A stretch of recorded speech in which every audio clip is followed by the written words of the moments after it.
Welcome back to the special summertime cooking and entertaining show. Lynne Tolley is here from Miss Mary Bobo's boarding house in Lynchburg, and it wouldn't be a wonderful party without a wonderful dessert. And you brought one up for us today. Meryl, you're going to love this. It is so simple.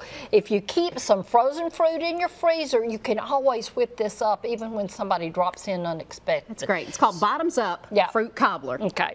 So I have peaches that are frozen. Okay. So this is 6 cups of sliced peeled peaches. Okay. We're going to put in, if you'll stir for me, will. we're going to put in a 1/2 cup of sugar. And you and I both love almond extract. Oh, yeah. We're going to put in, it says the recipe about a 1/2 teaspoon, but I like to put in a whole teaspoon of almond extract. Stir that up, and then we're going to set that aside while we do other things. Okay. So what we want to do, we want that sugar to melt.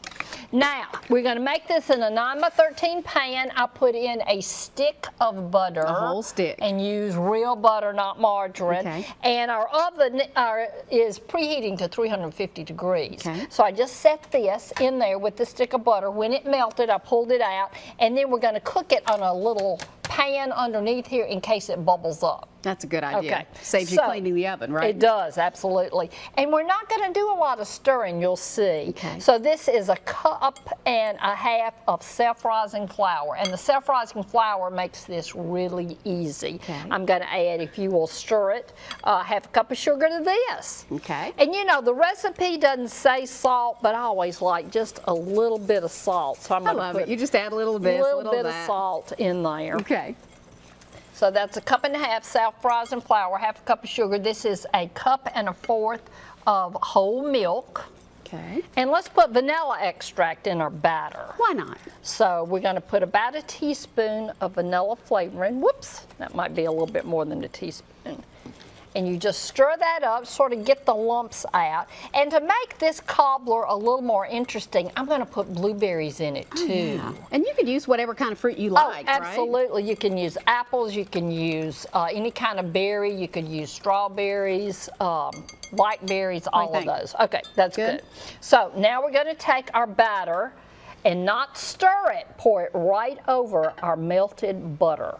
So right over the melted butter. Okay. Again, do not tempting stir. to stir it. Everybody wants to stir it. Okay. Now by this time our fruit should be nice and ready. What we were doing was just waiting for the sugar to dissolve. Okay. So we're just going to spoon in our fruit, and we're going to put all this good juice that's accumulated in there too. That's going to be great. So again, I'm not stirring. I noticed. Okay. If you wanted to use fresh fruit, would you do anything different? No. Okay. It might take a little bit longer for the juice to form because, you know, fresh fruit is a little drier.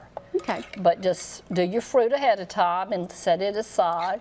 And you're going to add some blueberries to this as well? I am. Why not? Because Okay. I love peaches and blueberries together. I think they Do look you? pretty too. So if you would, May I? just sprinkle those around the top. And we're not stirring those either. Not stirring those. I have some, here are pecans.